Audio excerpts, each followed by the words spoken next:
The heart wants what it wants, even when it shouldn't. Sarah Kabuza knew better. She had spent years building an empire, curating an image of perfection, of power.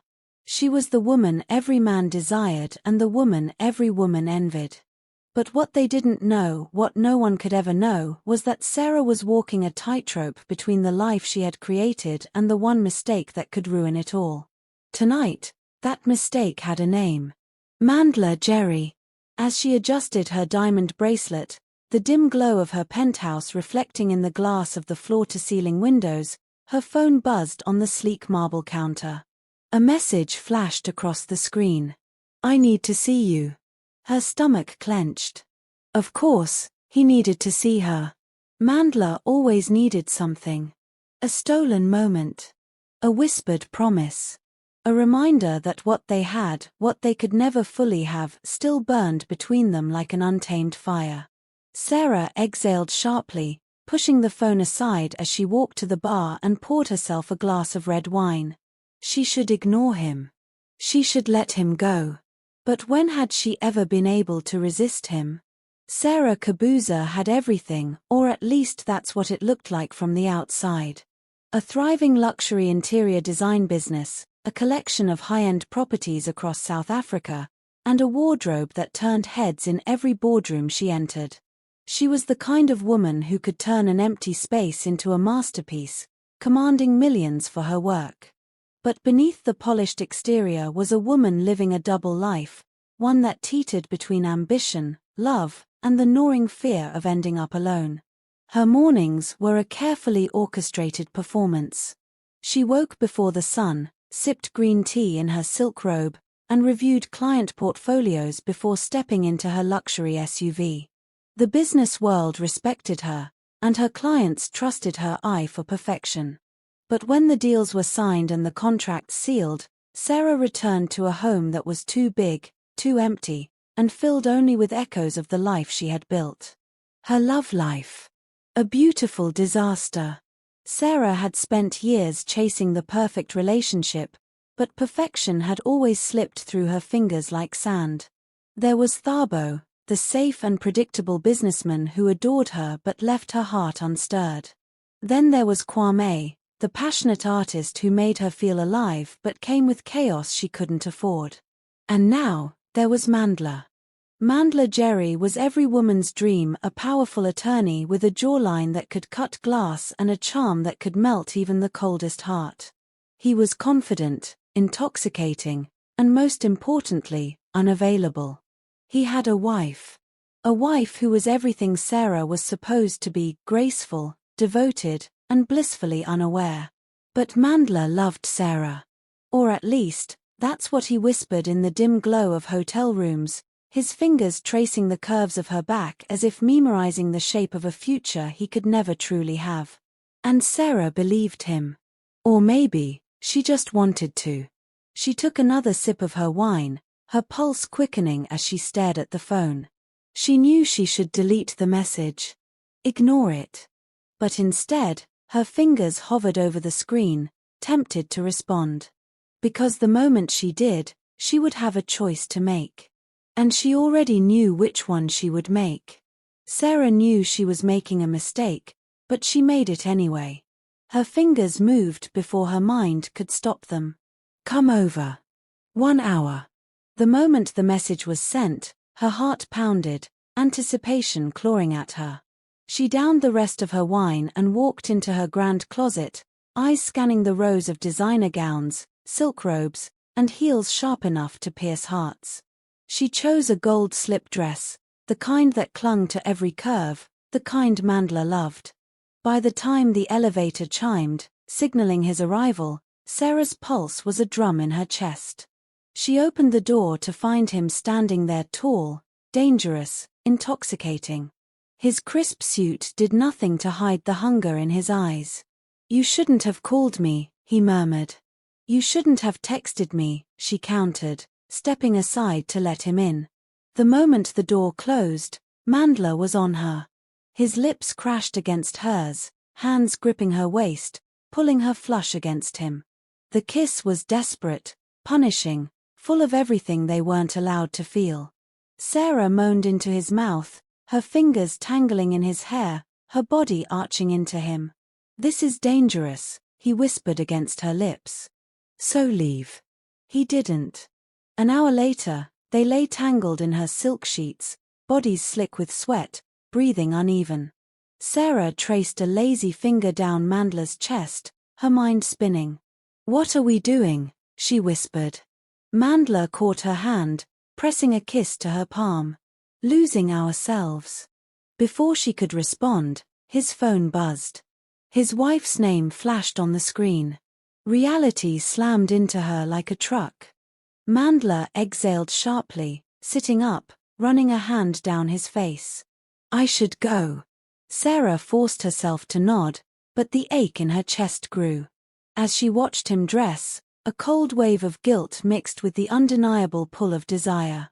Just before he walked out, he turned, cupping her cheek. "I'll call you."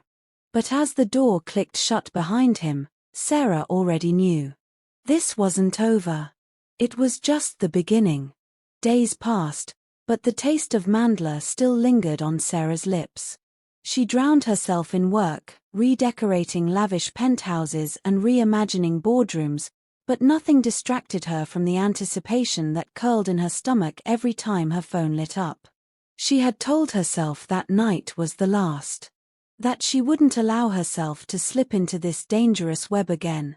And yet, when his name appeared on her screen, her breath caught. Dinner. Tomorrow night. The Ritz. Private suite. No explanations. No pleasantries. Just a command she knew she'd obey. Sarah closed her eyes, pulse racing. She should say no. Instead, she typed, "I'll be there." As she pressed send, she had no idea that the walls she had carefully built around her heart were about to come crumbling down. Because secrets never stay buried. And some affairs don't end in whispers, they end in fire. The Ritz oozed opulence, the kind of place where discretion was currency and secrets whispered between velvet curtains. Sarah arrived in a body-hugging crimson dress, her heels clicking against the marble floor as she stepped into the private suite Mandla had reserved. Her heart pounded, anticipation crackling like fire in her veins. Mandla stood by the window, his broad shoulders tense, his expression unreadable.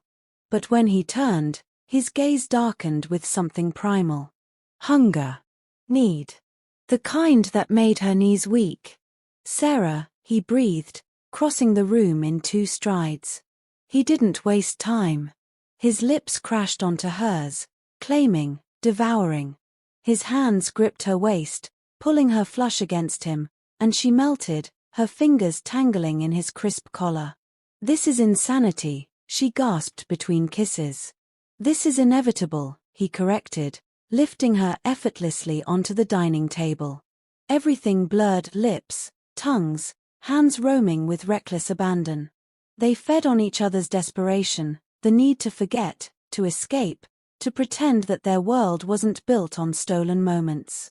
But the illusion shattered when Mandla's phone buzzed again.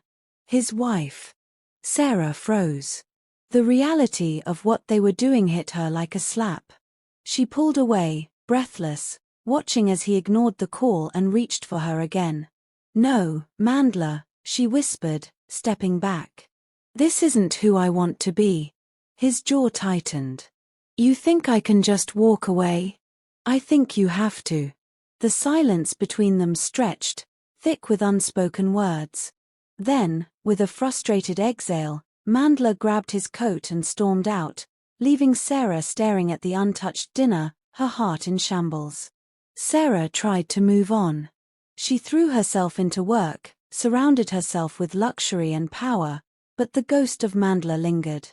He was in every stolen glance, every glass of wine she drank alone, every night she spent wrestling with regret. Then came the scandal. One morning, her phone buzzed incessantly. Her assistant's frantic voice barely registered before she opened the link sent to her. Attorney Mandla Jere's illicit affair with top designer Kabuza expose. Sarah's blood ran cold. The article detailed secret meetings, suggestive texts, a blurry photo of them at the Ritz. The comments section was brutal. Some praised her for stealing a powerful man's heart. Others crucified her as a homewrecker. Her empire, her reputation, was on the verge of collapse. Mandla called. She ignored him. Her phone rang again. This time, it was worse. It was Mandla's wife. Sarah paced in her penthouse, gripping a whiskey glass like it was the only thing keeping her grounded. The knock at the door came sharp, impatient. She opened it to find Mandla Jere standing there, flawless in an ivory suit, her expression unreadable. "May I come in?" Sarah swallowed hard. Of course. They sat across from each other, the tension thick enough to choke on. Finally, Mandla spoke. "I knew." Sarah's breath hitched. "What?" Mandla exhaled, eyes glinting like sharpened steel. "I knew about you. About Mandla. 4 months." Shame curled in Sarah's stomach. "Why didn't you?" "Because I was waiting for him to choose." Nondi's voice was smooth, controlled. "And now, the whole world knows. Now, I don't have to wait anymore." Sarah clenched her fists. "I never meant to hurt." "Don't insult me," Nandi cut her off. "You knew exactly what you were doing." Silence. Then, Nandi smiled, a slow, dangerous thing. "You're not his first, Sarah. But you'll be his last. Because when I'm done with him, he'll have nothing left." A chill ran down Sarah's spine. Mandla's world crumbled. Nandi filed for divorce, publicly humiliating him. Clients distanced themselves. His career took a hit. He called Sarah again and again, but she never answered. Her business took a hit too. Brands pulled out of collaborations.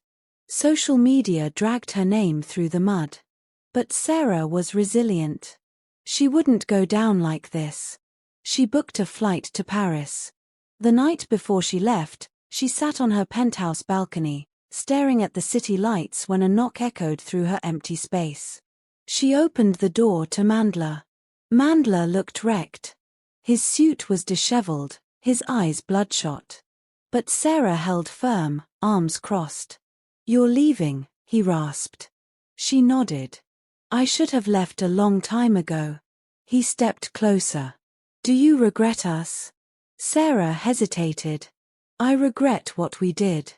But not how I felt." He cupped her face, his touch familiar, painful. "I love you." Tears stung her eyes, but she shook her head. "No, Mandla. You love the escape I gave you." His grip tightened. "We can start over." Sarah smiled sadly. "No, we can't." She kissed him one last time. A kiss filled with all the what ifs, the stolen dreams, the broken promises. Then, she stepped back, closing the door between them. And just like that, it was over. Paris was a fresh start. Sarah rebuilt herself, her business.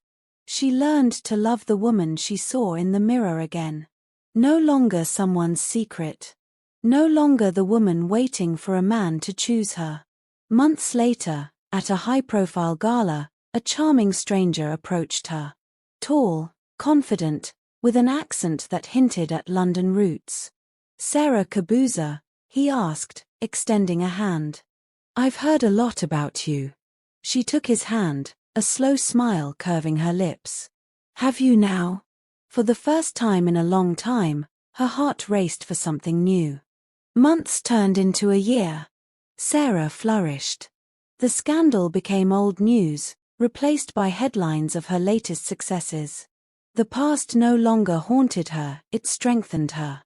One day, she received a letter. No name, no return address. Just a simple line. "Do you ever think about what we could have been?" Sarah smiled, folded the letter, and tossed it into the fire. Some love stories aren't meant to last. Some are meant to teach. And Sarah, she was done being a lesson. She was the masterpiece. Thank you for joining us on this thrilling journey.